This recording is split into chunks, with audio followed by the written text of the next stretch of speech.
2014년 2월에 송파구 석촌동에 사는 세 모녀가 극단적인 선택을 해서 우리 사회에 큰 파장을 일으켰습니다. 그때 우리 교회도 쌀떡을 준비해서 어려운 분들이 쌀을 갖다 먹고 굶지 않았으면 좋겠다. 그래서 쌀떡을 마련했죠. 그 송파 세 모녀로 알려진 이분들 보니까 큰 딸이 만성 질환을 앓고 있었고 어머니는 또 실직을 했고 살 길이 막막했던 것이죠. 3년 전에 관공서에 가서 우리 생활이 이렇게 어려우니까 좀 도와주십시오 했더니 노동력이 있고 일해서 수입을 얻을 수 있는 자녀가 있기 때문에 안 된다. 그래서 도움을 받지 못하고 그런 상황 속에서 정말 죄송합니다라는 메모와 함께 70만 원의 현금을 남겨두고 그렇게 극단적인 선택을 했다고 알려지고 있습니다. 그 이후로 여러분 많이 좋아졌어요. 30세 자녀가 있든 없든지 상당히 자녀가 있는 것 관계없이 재산이 상당히 있든지 없든지 관계없이 많은 도움을 받을 수가 있습니다. 제가 동사무소에 가서 우리 그 복지 서비스에 관련된 안내 책이 있어서 여러 번 갖다 놨는데 몇 분들이 다 가져가시고 한 권 남았더라고요. 여러분 동사무소에서 가면 얼마든지 도움받을 수 있는 길이 있으니까 누가 나한테 해주기만을 기다리고 바라지 말고요. 가서 알아보십시오. 길들이 많이 있습니다. 어쨌든 그 이후로 많이 달라졌단 말이죠. 아들이 있더라도 딸이 있더라도 수입이 얻을 만한 그런 자녀가 있더라도 이제 그 관계없이 도움을 받을 수 있는 길이 열렸다는 것을 제가 말씀드리는 거예요. 자, 이런 일이 있고 정말 많이 좋아지는가 달라지는가 다시는 이런 일이 없을까 우리가 생각하고 기대를 했는데 또 지난 21일 날 수원 권성구에서 세 모녀가 동일하게 이렇게 극단적인 선택을 했더라고요. 얼마나 마음이 아픈지요? 어머니가 암으로 투병을 하고 있고 45살, 42살인 또 딸들도 암으로 질병으로 고생을 하고 있고 아들이 택배로 해가지고 먹고 살았는데 2년 전에 죽었다는 거 아니겠어요? 그러니까 얼마나 삶이 막막하겠어요. 그러다 보니까 9장의 유서 속에서 정말로 고달픈 삶에 대한 얘기를 다 남겨놓고 그렇게 극단적인 선택을 했다. 혹시 다른 죽음의 요인이 있을까? 경찰에서 부검을 해가지고 가까운 친척에게 넘겨주려고 그랬는데 아무도 나타나는 사람이 없어가지고 결국은 수원시에서 공영장례를 치르고 빈소를 마련했지만 그야말로 친척 누구도 오는 사람이 없었다는 거 아니겠습니까? 공무원들이 대신 상주가 돼서 빈소를 지키지만 그렇게 오는 사람들은 없었다. 그 중에서도 옛날 화성시에 살 때 알았던 그 죽은 아들의 친구와 선배 두 사람이 조문을 왔는데 한 사람은 자기 집에 그분들의 주소를 자기 집에 옮겨도록 그렇게 했다는 거 아니겠어요? 그러니까 주소를 제대로 사는데 주소를 가지고 가면 빚쟁이들이 찾아와서 괴롭게 하기 때문에 그것을 피하고자 친구 집에 주소를 옮겨놨고 그 친구하고 선배가 와가지고 조문을 하는데 그 인터뷰한 것을 보니까 예전에는 그 마을에서 가장 잘 사는 집이었대요. 그러나 2000년대 부도가 나면서 그야말로 주소만 다른 데 옮겨두고 전전긍긍하면서 그렇게 사는 그분들의 삶. 그래서 26일 한 줌에 제가 돼서 봉안당에 그렇게 안치하는 그런 소식을 또 들으면서 참 마음이 아픕니다. 21일 날 2시 50분경에 발견됐는데 부패가 상당히 진행되고 심한 것을 보면 그보다도 훨씬 더 먼저 죽었을 텐데 제가 볼 때 일주일 전이라고 하면 우리가 그때 수련회 갔을 때 우리는 정말 배부르다, 어디가 맛있을까 찾아다니면서 잘 먹었다, 맛있다, 배부르다 그렇게 할 때 그분들은 그런 고통 속에서 죽어가지 않았을까 생각하니까 죄송하고 미안한 마음을 금할 길이 없습니다.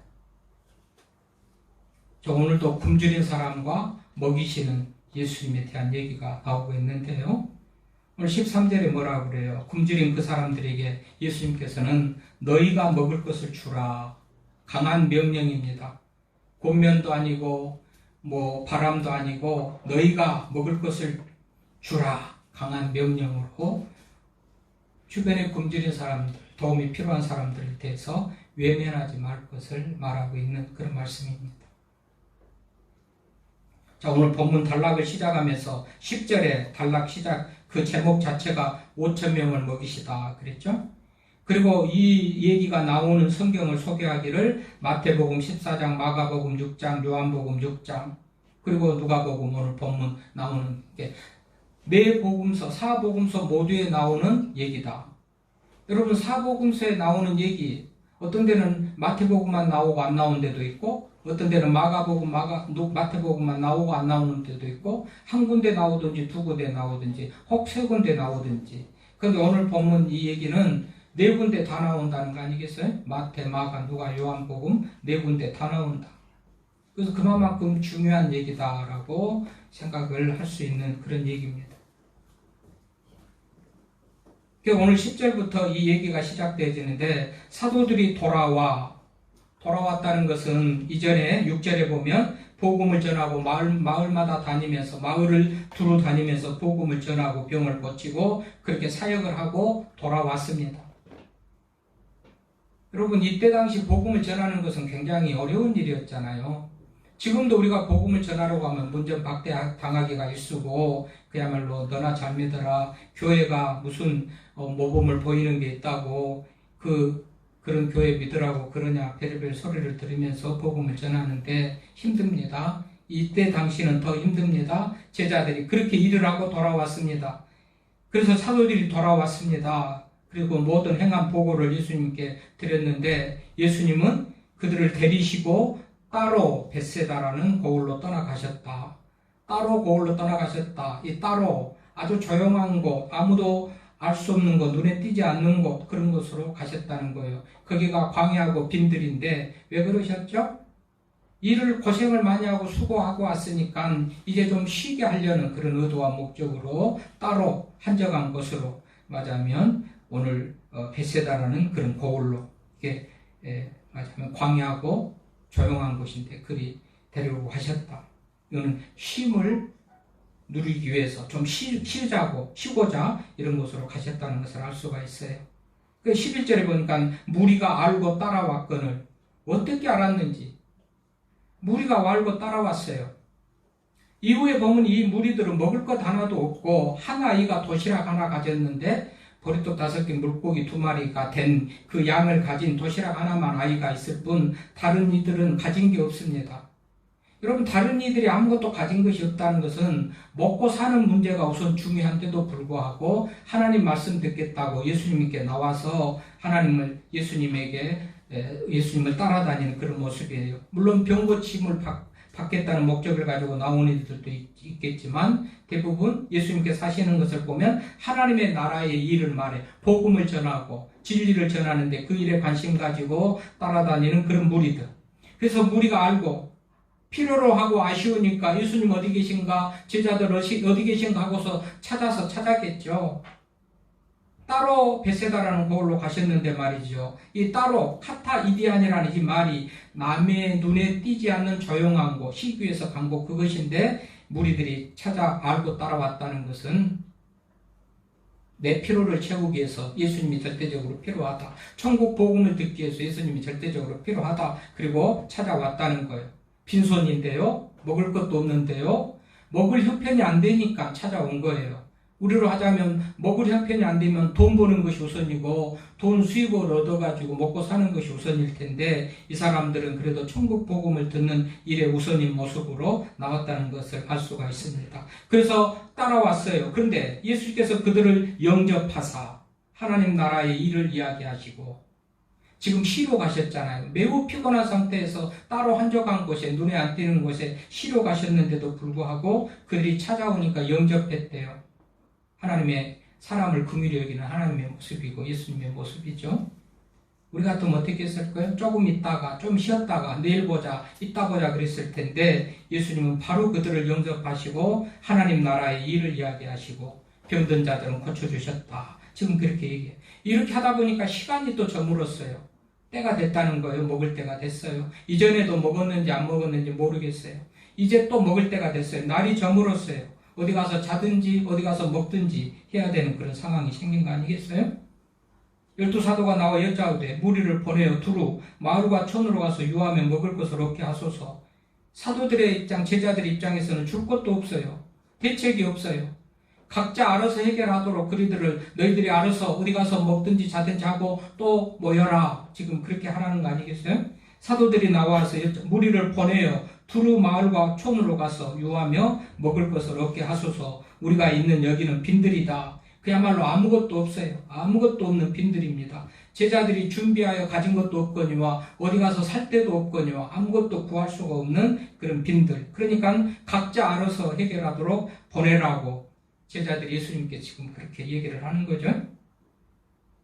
그런 예수님 뭐라고 그래요? 13절에 예수께서 이르시되 너희가 먹을 것을 주라. 뭐가 있다고? 지금 가진 것이 없잖아요. 아무것도. 제자들이 지금 가지고 있는 게 뭐예요?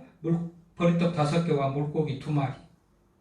그럼 보리떡 5개, 물고기 2마리, 이게 한 아이의 식사입니다. 도시락 요한복음에는 한 아이가 자기가 그래도 조금 여유 있었는지 엄마가 싸줬는지 하여튼 아이가 가진 도시락 하나. 그거 가지고 이 5,000명이나 지금 되는 숫자를 먹이는 것은 가당치도 않는 일이어서 제자들은 뭐 가진 것도 없고 대책이 없어서 각자 알아서 해결하도록 그렇게 했는데 예수님은 너희가 먹을 것을 주라. 오늘 토당도 않는 그런 지금 명령을 한다. 이렇게 볼 수가 있습니다.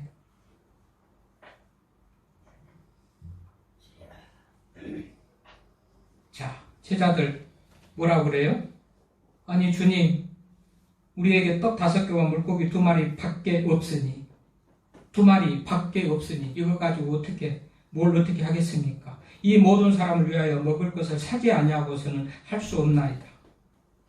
만약에 우리들에게 수원 권수원구의 선모녀가 죽은 것에 좀 부담을 가지고 먹을 것을 주라든지 성파 새 모녀가 죽은 것에 대한 부담감을 가지고 어려운 이웃들을 좀 살피라든지 그렇게 하면 내가 뭐가 있다고 그러겠죠. 우리들도 오히려 내가 도움을 받아야 되고 내가 오히려 먹을 것을 도움받아야 되는데 무슨 내가 도와주는 형편이 되겠습니까? 라는 말하는 것하고 똑같은 그런 상황입니다.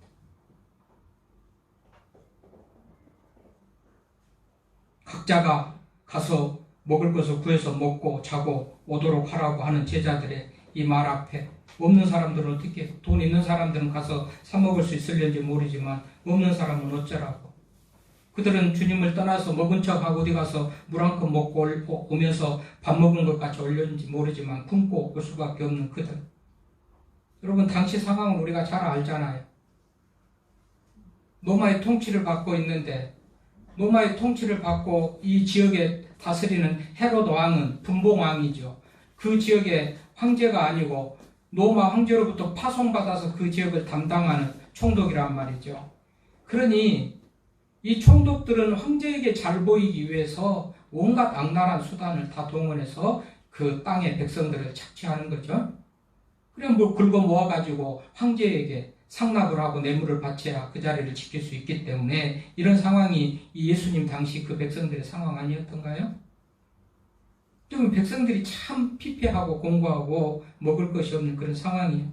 오늘도 긴 시간 아침부터 가서 저녁에까지 예수님 찾아가지고 말씀 듣고 오려면 긴 시간 걸릴 것이니까 도시락이라도 싸가지고 가야 되겠다 하고서 알면서도 싸우지 못하는 그런 가난한 사람들. 로마 정부를 유지하기 위해서 세금을 과다하게 매겨가지고 싸우는데 물자, 싸우는데 용병, 사는데 필요한 그런 돈들을 마련하고 그런 것이 로마의 정부, 또 로마 정부의 임명을 받은 그 지역을 다스리는 총독은 황제에게 잘 보이려고 하는 그런 상황 속에서 수탈당하고 빼앗기고 정말 억울한 사람은 서민들, 일반 무리들, 백성들밖에 없었던 것이죠. 그래서 가난한 거예요. 그래서 이들은 메시아 구원자가 오기를 대망하고 있었지 않습니까? 그래서 세례 요한을 통해서 예수님이 구원자다 메시아 할 때 얼마나 환호하면서 기대하고 그랬던가 우리가 잘 알고 있습니다. 지금 그런 상황이에요. 이들이 돈이 없어요. 가서 뭐 너희들이 먹을 것을 다 먹고 다시 와라 그렇게 한다 한들 그들이 가서 먹고 배부르게 올 사람들이 없는 그런 상황 속에서 예수님께서 그걸 다 아시죠? 예수님이 다 아시잖아요. 그러니까 너희가 먹을 것을 주라. 지금 그렇게 하는 말이고 제자들은 우리가 보리떡 5개, 물고기 2마리 밖에 없습니다. 이것 가지고 어떻게 이 많은 5천 명이나 되는 사람을 먹이겠습니까? 오늘 우리들에게도 하나님께서 너희가 먹을 것을 주라 한다면 나도 가난해요. 나도 내가 도움을 받아야 돼요. 그럴 말이 다 할 수 있는 지금 그런 상황입니다.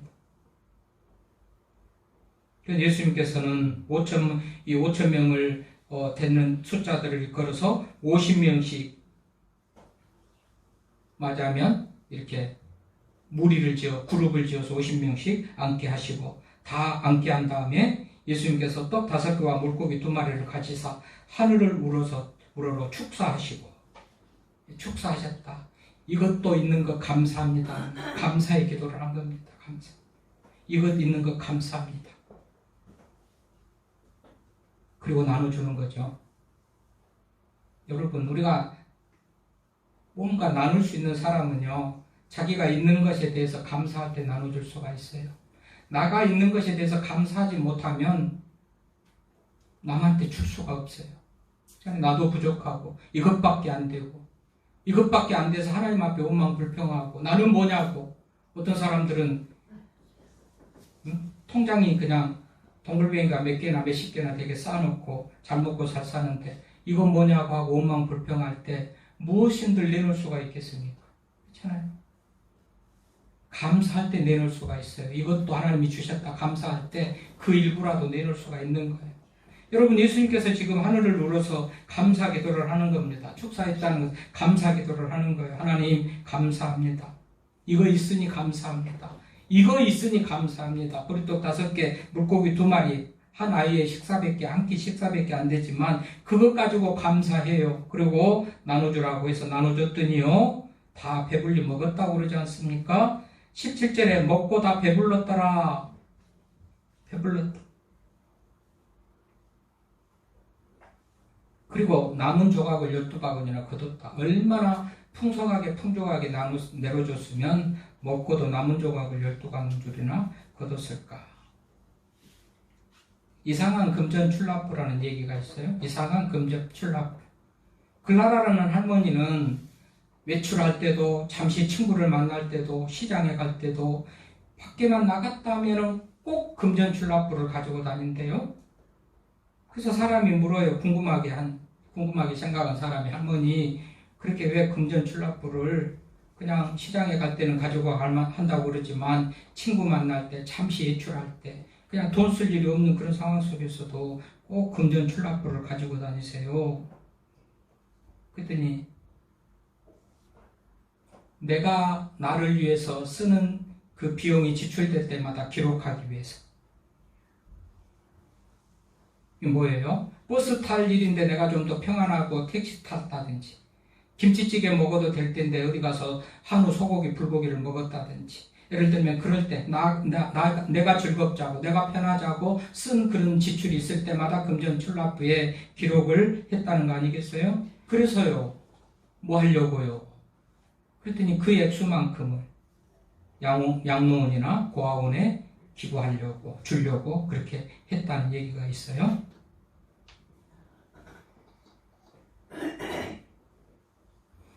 예수님께서 보리떡 5개, 물고기 2마리, 한 아이의 도시락을 가지고 감사합니다. 이것도 감사합니다라는 거예요. 이것도 감사합니다. 감사하고 나눠줬더니 먹고 다 배불렀다. 코르타조. 과식할 정도로 배불렀다. 풍족하게 예수님께서 먹을 것을 주시는데 그냥 헉이나 면할 정도로, 그야말로 이 사이에 낀다고 그러나요? 이빨 사이에 끼는 정도로가 아니고, 허기가 정말 면할 정도로가 아니고 과식할 정도로 배부르고, 그래서 남은 조각이 12광줄이나 될 정도로 예수님께서는 그렇게 풍성하게 주셨다는 것을 알 수가 있습니다. 그런 의미에서 예수님이 있는 곳에는 배고픔이 없다. 하나님의 나라가 그런 겁니다. 요한계시록에 하나님의 나라는 눈물도 고통도 한숨도 애통하는 것도 없고 아픈 것도 곡하는 것도 없는 곳이요. 예수님이 있는 그곳, 예수님이 왕으로서 다스리는 그 하나님의 나라의 모형이 바로 오늘 예수님이 있는 그곳에는 배고픔이 없는 곳이다. 예수님이 있는 곳에는 배고픔이 있으면 안 된다. 그래서 오늘 예수님께서 너희가 먹을 것을 주라 그랬습니다. 너희가 먹을 것을 주라. 그런 의미에서 하나님의 교회, 우리 성도들은 이웃의 배고픔을 채워주는 사람이 되어야 된다. 예수님께서 그렇게 말씀하시고 그렇게 기대를 하시고 그렇게 말씀을 하셨습니다. 생명을 사랑하고 생명을 창조하신 예수님, 5,000명이나 되는 굶주린 영혼들을 불쌍히 보시고 배를 넉넉히 채워주시는 그 예수님, 우리를 통해서 그 일이 일어나기를 바라시는 예수님의 마음을 우리가 기억하면서 다시는 송파 세모녀, 수원 권성구의 세모녀 같은 사람이 있으면 안 되겠다. 너희가 먹을 것을 주라. 이 말에 무관심하고 이 말에 그야말로 예수님을 믿는 우리라면 예수님을 주님이라고 하나님을 아버지라고 부르는데 그 말을 안 들으면 어떻게 돼요? 주인을 무시하는 거고 아버지를 아버지로 생각하지 않는 그런 결과를 사는 우리들의 모습이겠죠. 오늘 예수님께서 말합니다. 너희가 먹을 것을 주라. 우리 전반기 이렇게 교회를 새롭게, 세상을 이롭게, 새롭게 돼야지 이롭게 할 수 있는 사람이 돼서 전반기는 주로 새로운 변화, 새로운 모습에 대한 주제의 말씀을 우리가 들었다면 이제 후반기에는 이롭게, 이타적인. 그래서 지난주에는 섬김이 행복이다. 섬기자. 오늘은 먹을 것을 주는 사람, 이런 주제가 되겠죠. 이 후반기에는 주로 나눔, 섬김, 봉사 이런 주제의 말씀을 우리가 많이 듣게 될 터인데요. 어쨌든 새롭게 됐잖아요. 우리 그동안에 성도는 이래야 된다. 은혜에 감사하고 나누며 사랑하며 사는 사람이 돼야 된다. 새롭게 하는 그런 부분을 많이 들었고 이미 새로워진 우리들이요. 이제는 이 새로워진 우리가 세상을 이롭게 하는 이타적인 삶을 사는 그런 모습을 사는 것이 우리들의 아름다운 모습인 줄 알고 오늘 본문을 통해서 예수님 말씀하십니다. 너희가 먹을 것을 주라. 우리 주변에 가난한 이들이 있는지 없는지 살피면서 혹 있어가지고 송파 세모녀 같은 수원의 권성구 세모녀 같은 이런 일이 일어난다면 그건 우리의 책임이다. 하나님께서 우리에게 책임을 너 뭐 했냐 할 것이다. 제가 쌀떡을 설치하면서 송파 세모녀 사건에 놓으면서 교회가 우리 주변에 교회 주변에 이런 일이 있다면 교회가 무슨 정말 낫으로 교회라고 할 수 있겠는가 그런 마음을 가지고 설치를 했는데 어쨌든 우리 모두가 주변의 이웃들을 다 살피면서 먹을 것을 주고 나아가는 우리가 되기를 바랍니다. 하나님 감사.